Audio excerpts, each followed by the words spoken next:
justice for all.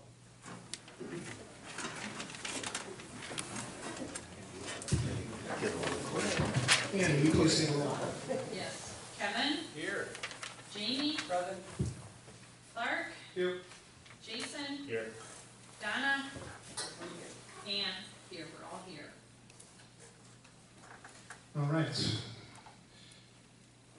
This time we'll move on to announcements. Mr. Sanji, do you have any announcements this evening? Okay, moving on. With public input relating to the agenda, if you do have public input relating to the agenda, we'll ask you to step up to the microphone. Please introduce yourself.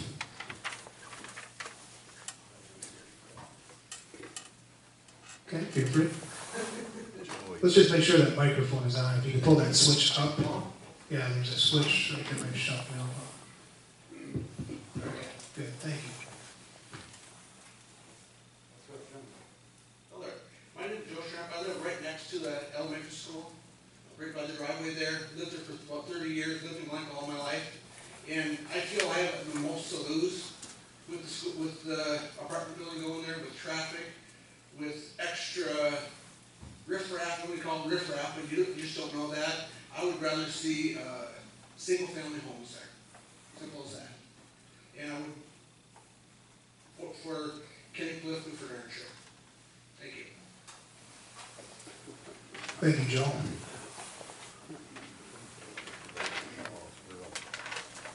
Good evening. Thank you for inviting us that we have a say in what's going to happen, which does not happen very often in other meetings in our system here. School has been very very good. My name is Earl Dowman. I live in Glencoe and I had some property, got a farm out in Bergen Township, Section 30.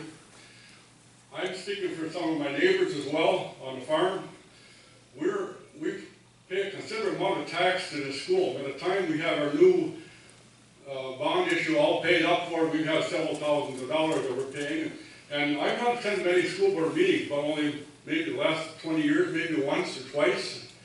And you guys are doing a very good job, and I felt we didn't have to attend meetings because we have elected you to do a good job, and you have been doing a good job. Now, in the last couple of days or weeks, reading in the paper what's happening, I know we have to get rid of the building, and there's a cost involved in getting rid of it. Here we have a contractor that offered you a little bit more money than the first offer was. He's going to take it down, remove it, and you're going to save $300,000. Do you know what $300,000 really is? I mean, I know you guys handle millions of dollars, but $300,000 is a lot of me, a lot of my money, your money, and everybody else's money as well. Why don't, I mean, it's just as plain arithmetic. Take the $300,000 and let the contractor do what he wants to. Clean it up and save us money. Not go the other way. And secondly, I see that there's some discussion last time at the last meeting that this second offer that was offered by Mr. Polifka, we didn't get a favorable vote on it, a tie vote. But if things don't change, there must have been something happening that we as taxpayers don't know what has happened, because maybe there's some closed meetings that we are not aware of. But basically, it's straight addition, subtraction. $300,000 is our money. Let's put it back in the treasurer and do our education like you're elected to do. You're not elected to do a housing study.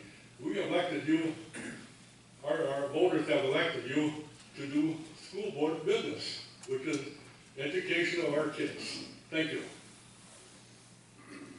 Thanks, Earl.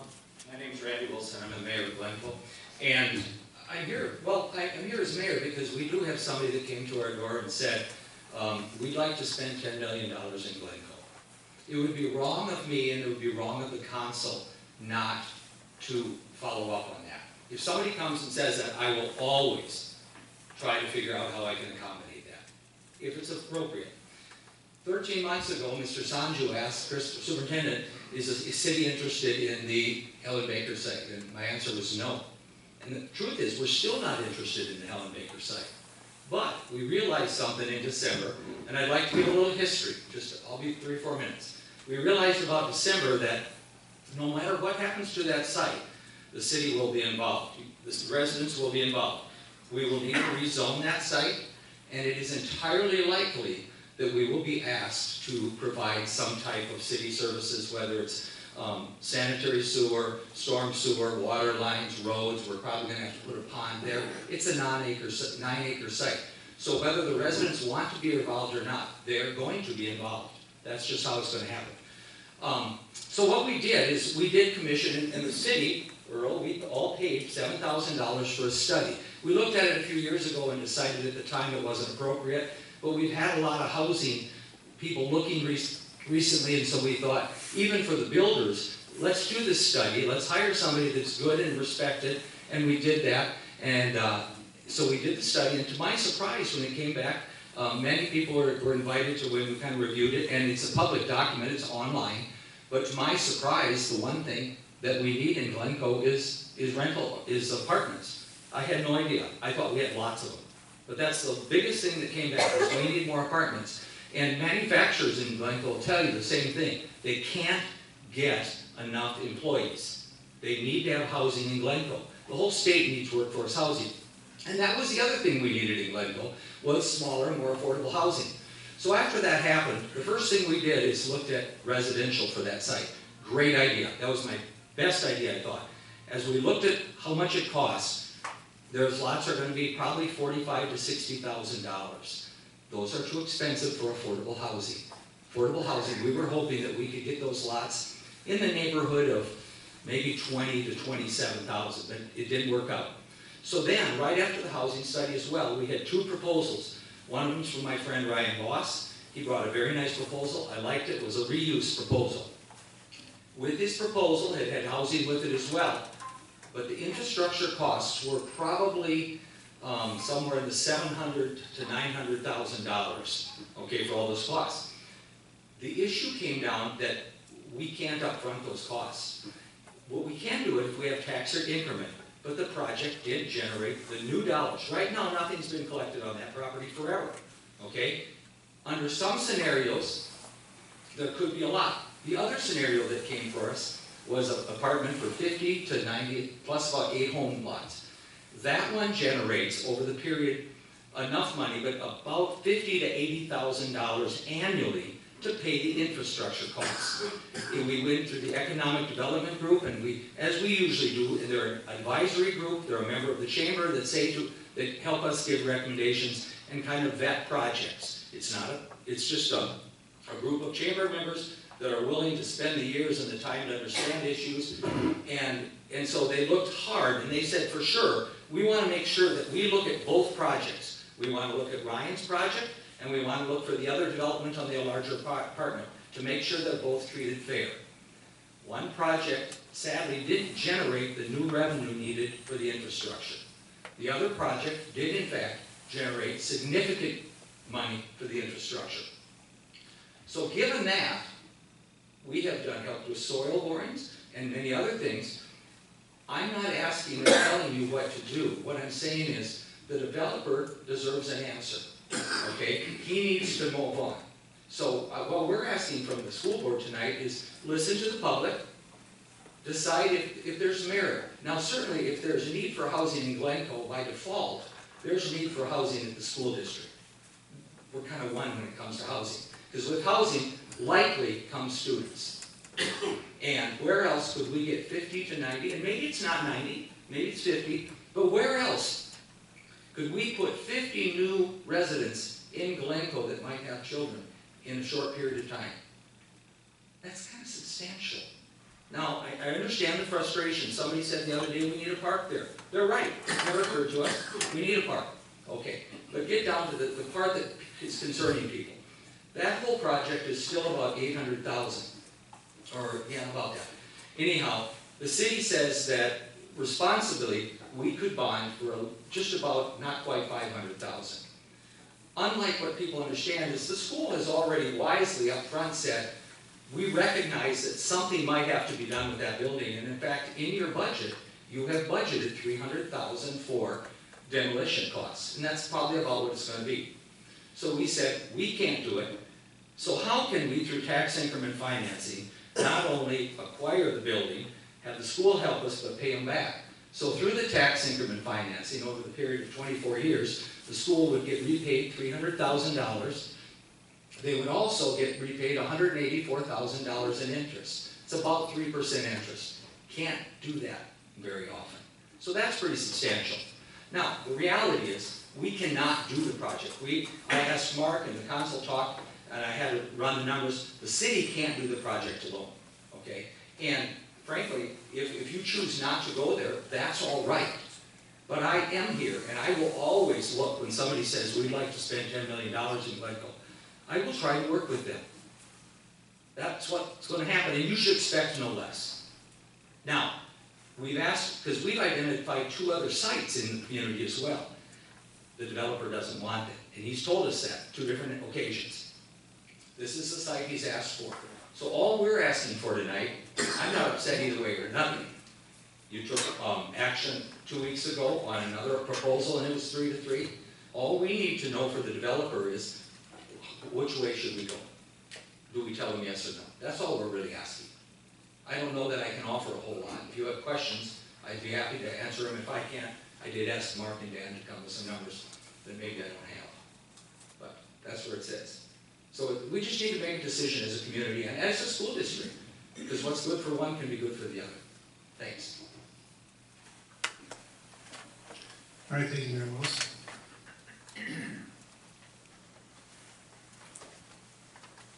If you could just introduce yourself here. I'm Pat Trello. I moved to Glencoe in 1993. I have a couple of concerns. The first one I'd like to find is Mr. Glencoe was planning on made that offer about the property. I'd like to get a better idea of what he plans on doing with it. You know, is it going to be for personal use? Is it going to be commercial development? Let's get a better idea. I know he doesn't have anything fast, but rough idea would be fine. My bigger concern is the definition of riffraff. I hope it doesn't go in the wrong direction, but looking back, when my father moved to a town, being Italian, he was classified as riffraff. He wasn't allowed to live in certain parts of town. He wasn't allowed to own a building or a business in parts of town. He wasn't allowed to be in town during the night. So my concern is how that direction is going to go. You know, he eventually became a landlord, and the towns where he had property, he was asked to sign leases that would say he couldn't rent it to black people, he couldn't rent it to Jewish people, he couldn't rent it to Catholics. So my concern is this definition of riffraff, I don't want this to go in the wrong direction. Okay? It's kind of personal to me because of my father's experience, but I don't want this to go in the same direction. So those are my 2 concerns. Thanks. Thank you, Pat.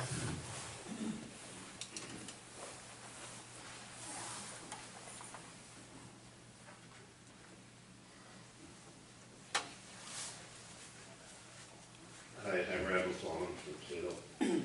Just a couple things. I was on the school board 30 years ago, and always felt that the school district, the school board, the school management should spend their time to create the best school system that's possible. And therefore, I don't think the school district should get involved in any kind of investment system. As somebody else said, that's not what you were elected for, and I agree with him. So devote your time to to continue to build a better school is time spent better, didn't say that right, it's better time spent to maintain a good school system than to become in an investment business, which you somewhat are. You're somewhat at risk in this, whether or not it comes back, and it should come back, but you never know what the future. The other concern I would have from my experience is if you decide to go, in my terms, into the investment business, into buildings, you're setting a precedent.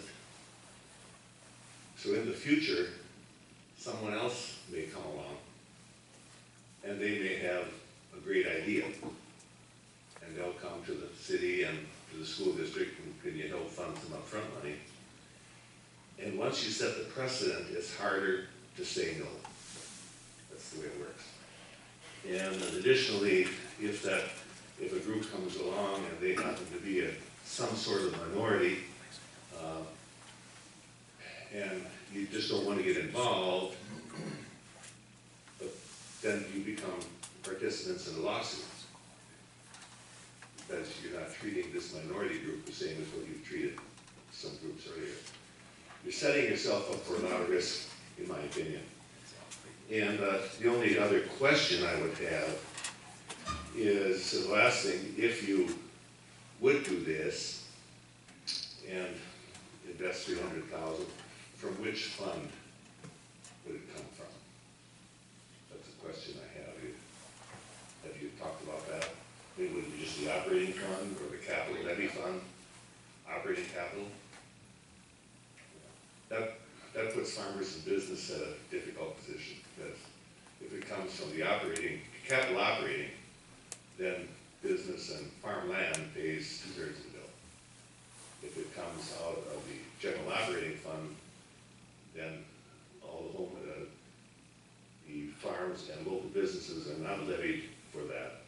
And then it comes from the personal households, who in fact are the biggest beneficiaries, supposedly, of this.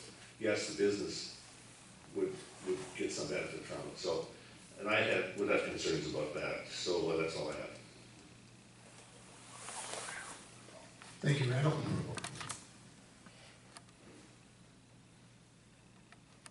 Is there any other public input relating to the agenda?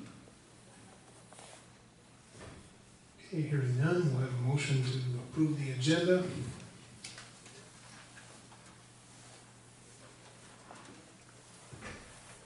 We have a motion?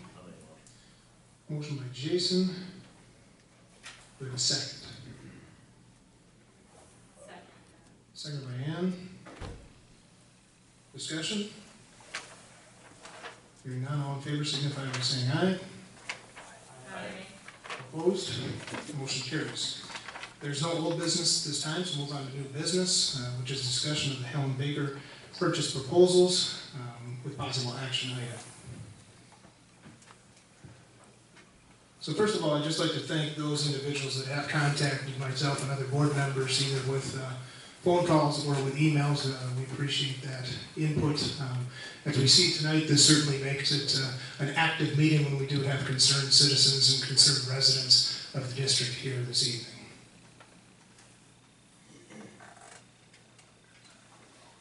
So just in terms of reviewing the proposals, we do have the two that we have discussed in the past here. One is a proposal from Kenny Polifka. The second is from the city of Glencoe, and then we did have a third one come in here just recently, yesterday, that is quite a longer, I would say more diverse use of the facility. The board members haven't had time to process through this, but this isn't any different than 2 weeks ago today, where Mr. Polifka submitted his offer. I received it sometime between 10 and 11 a.m. in the morning, and we acted on that at our 7 p.m. meeting. So, but I'm not sure if board members do want to comment on that. It's from an individual by the name of Alyssa Ritchie, who is with a registered nonprofit group called Decent People.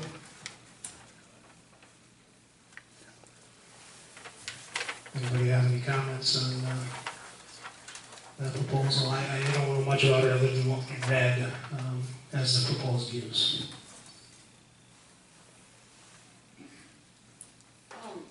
It's a proposal that came to us late, yes, but unlike Kenny's proposal, there was really not nearly as much content as with Kenny's proposal.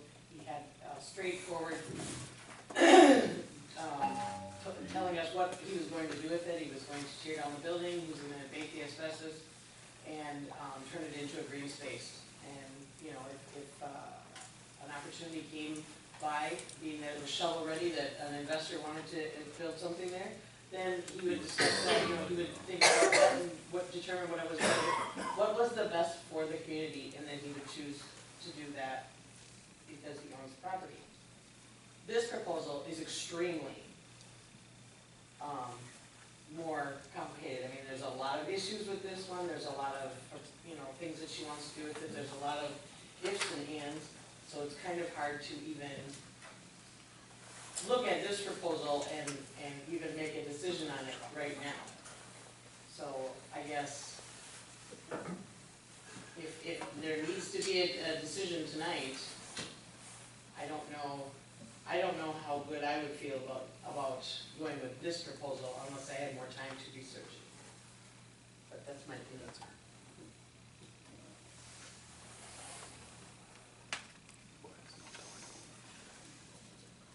Now, 2 weeks ago, I had 3 concerns here. I talked to Mr. Politica here last week, and we discussed those, and I was satisfied with the answer I got. One was just trying to get a little bit better overview of what you would plan to do. Green space is a plan, but at the same time, I think we still want a little bit more information. And since that time, you've indicated you've talked to 2 developers and really are moving down that road of more residential development. Kenny, I just want to go on record on saying that. We didn't have that information 2 weeks ago. The second would be the date of the purchase. When would you intend to take ownership of that? And you indicated after the first of the year, meaning January 2, which we did not know 2 weeks ago, so I appreciate that. The third would be, if you were not able to find any other suitable use, when would you plan to do asbestos removal or asbestos abatement and demolition? And you shared that with me as well. That kind of put us in that March timeline. January, February, the building will not be heated. It won't be a real good time to work in the building. So that's a time frame here that we didn't know 2 weeks ago as well.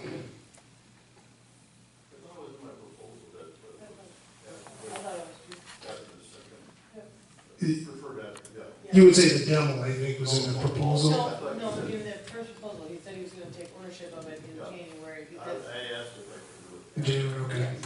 Yep. That was my only request. Yep. And then the service would be all shut off at your discretion.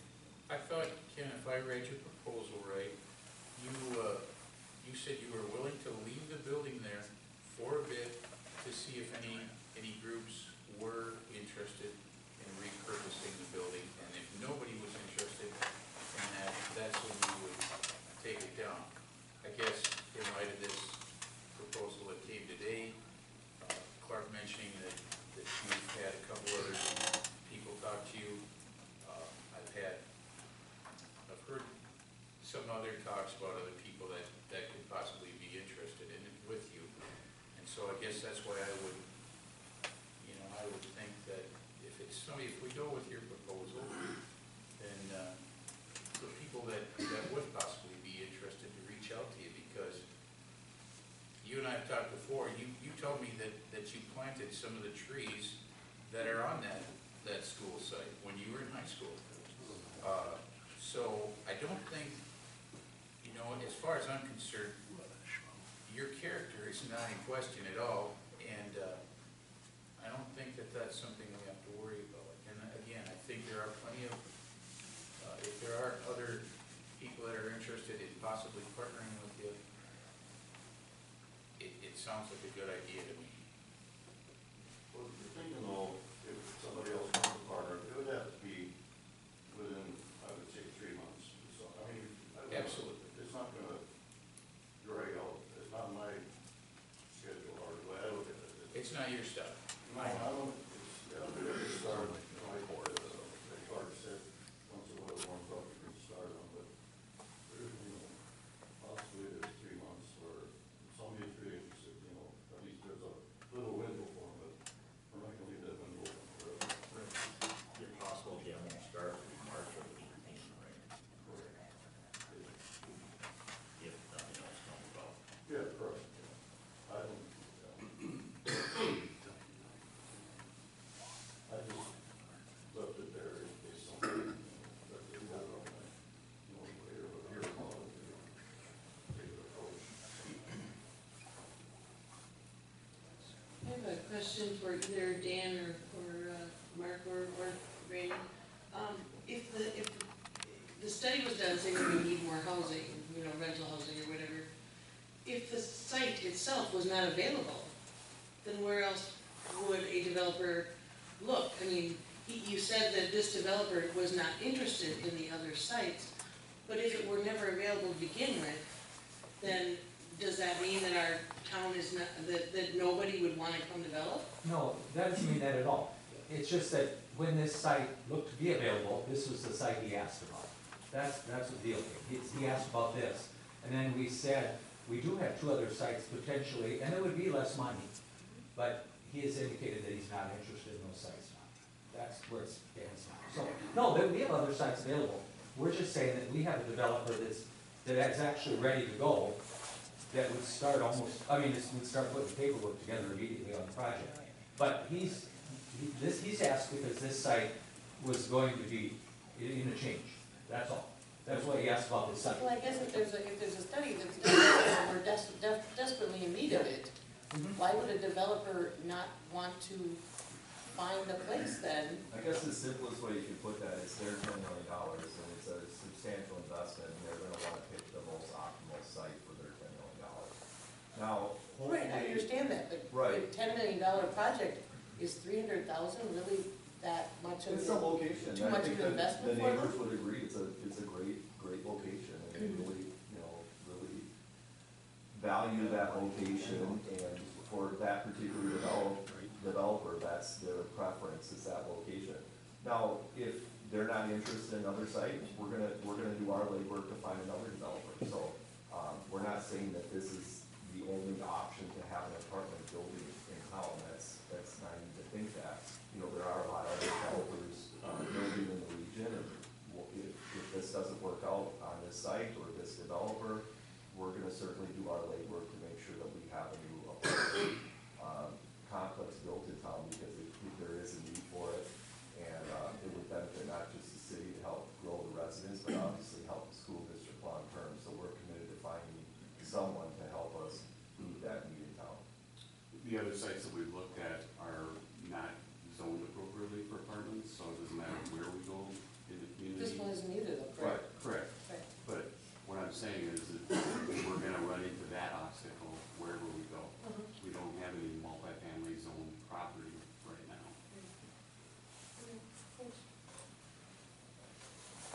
And I think at one of our other meetings, you said, when we talked about the developer, and we said there are properties everywhere, other places, and the one thing you said was that those other properties, those other people were not willing to give it to them for $1.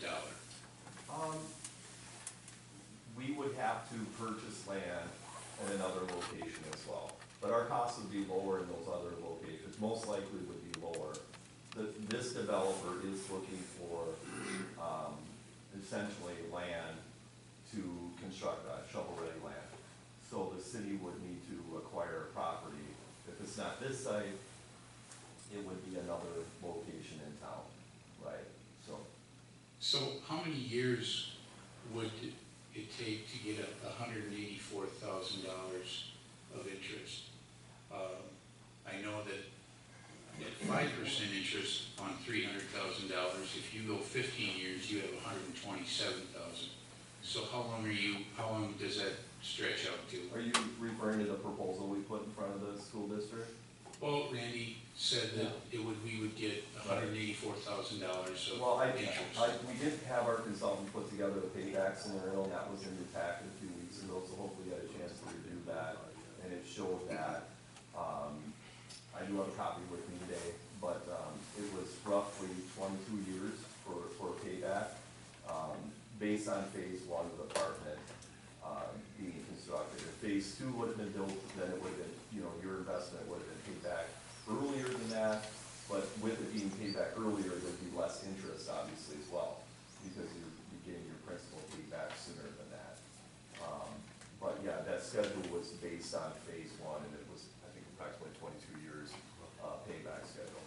Okay, and then one other question I do have is, we've been told from the very start that this developer would walk away if we did not go with the $300,000.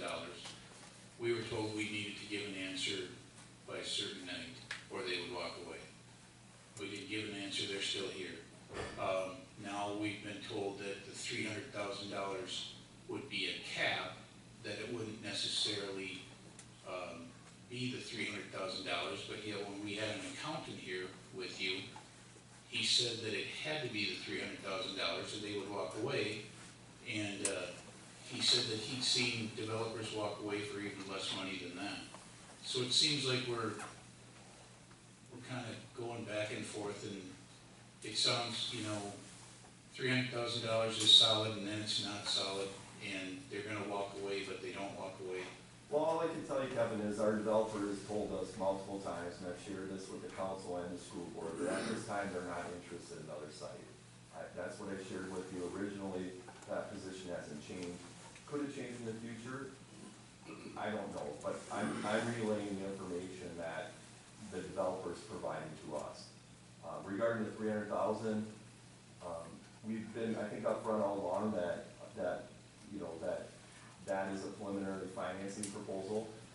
Certainly you have the discretion to negotiate. This is a real estate transaction, and we've made it upfront to Chris that we were open to, ideas that you guys had in terms of what that might look like. But to date, we haven't really heard anything back from the school board. So that's where only I think the discretion on the $300,000 is that we were looking to have a conversation with you guys to figure out what made sense for both of us, because we certainly looked at this as a partnership opportunity, but we really haven't had much dialogue so far. And if I could add just a little, as I said early on, while it seems, and I don't mind if anybody else, don't get me wrong, if the property goes to Kenny, that's fine. But I am fairly confident that whoever has the property will eventually need to come to the city for infrastructure. That's what they're gonna need. They're gonna need water, they're gonna need sewer. So if we looked at 3 scenarios already, a private one, a home, just homes, and a reuse, and this one, that are all fairly significant dollars, those dollars aren't gonna magically go away because somebody takes the property. Eventually, somebody's gonna come and say, is there a chance that we can get roads? And if we have the increment, new tax dollars, then there's a good chance that the citizens can make that next move. But if the property doesn't generate those additional revenues, we're not gonna be able to move ahead with it then. And that's just why we need this conversation. It's gonna cost money. It's likely, even if somebody tears it down, it's still probably gonna be $400,000 to $700,000 to put in the infrastructure. Just something we need to be aware of. What you do with property is irrelevant to me. You're welcome to give it whatever you want. But I want to make sure we have the conversation. And I think it's important that we realize that the developer does deserve an answer, yes or no. That's all we're asking. That's not too much. Thanks, Kenny, for a little bit more clarity on the demo time and, a timeline on what's gonna happen. We did, there was some school buildings sold down 212 not too long ago. One of them went to the city of Broughton, which became a community center, or I think, what we actually call it, city center, I believe. And that has been a multiple-use facility. It was fundraised for, the building was paid for through fundraising and tax dollars from the city, used for get-togethers, graduations, parties. My wife and I have had daycare parties there for Christmas. It's a wonderful multi-use facility. How's the city clerk, her assistant, they have a city council meeting there now. So there was a plan for that building right away. Right down the road, there was a Stewart facility that was sold to a private person. He was also a 30-year businessman in the community, bought it for a very worthy cause. He uses that as a warehouse for Feed the Children in Stewart. There was also attached to that about 7 or 10 acres of green space, which was the old football field, was also the playground. It's now a bean field. Right across the road, there's a house. You got one street dividing you from a 9870 combining beans. Now, my only real purpose for saying this is, you sell it to a private party, they may be able to do what they want. So, and I'm not saying I'm not in favor of Kenny's proposal. I'm just saying you have to be careful when selling to a private party. Now, we're selling to a city. If we sell to the city, who also has a plan, they have a developer that came in and spent some money on the study, with a plan. So, I'm just pointing that out, we gotta be a little careful. Again, I'm not saying I'm not in favor of what Kenny's proposing, but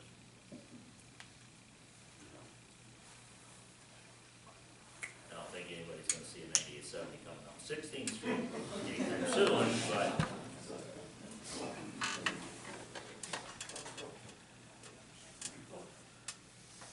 So what you're saying then, Jason, is if we were to accept the city's proposal, it's set in stone that that's what's gonna happen there. Absolutely, there's absolutely nothing that could stop I'm saying that. that there is a plan. Yeah, there is a They have a plan, and plan. Kenny has a plan also. Well, his, But you just I'm made it not sound like saying- because he's a private person, he can change his mind. he can. He can, but He so can. can the city and so Right, can they're the both same developer. job. Anybody can change their mind, the city can change their mind, the developer can walk away. You're right, It all but can I'm change. just clarifying that you're saying either one of them can. That's right. Okay. There's also a building in Pipestone that was sold to a private party, it was an old school building. And that building, that person now has passed away. And now nobody wants the building, they don't know what to do with it. It's not anybody's will. I'm not saying nobody wants that to happen here at all, but it's just a risk you take. I mean, you can sell it to, I don't think everybody's gonna pass away in the city or whatever, I'm just saying, it's a risk you take. And, I appreciate Kenny's more clarity on his plan and his timeline. That makes me feel better if I would end up voting for that plan.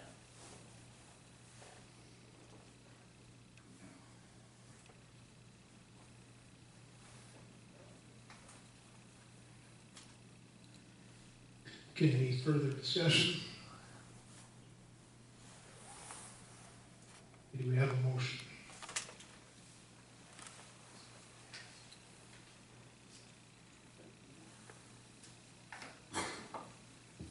Okay, I will make a motion here to reconsider Ken Polifka's plan again this evening.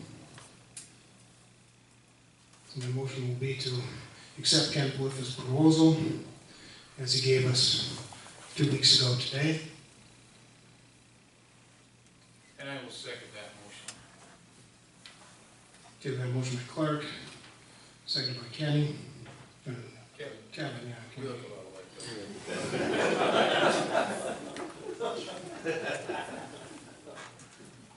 Wipe that memory from my mind. Any further discussion? Okay, hearing none, all in favor signify by saying aye. Aye. All opposed? Okay, motion carries 6-0. So what that means now is we're directing the administration to work on a purchase agreement with Mr. Polifka here. Assuming ownership January 2. Okay.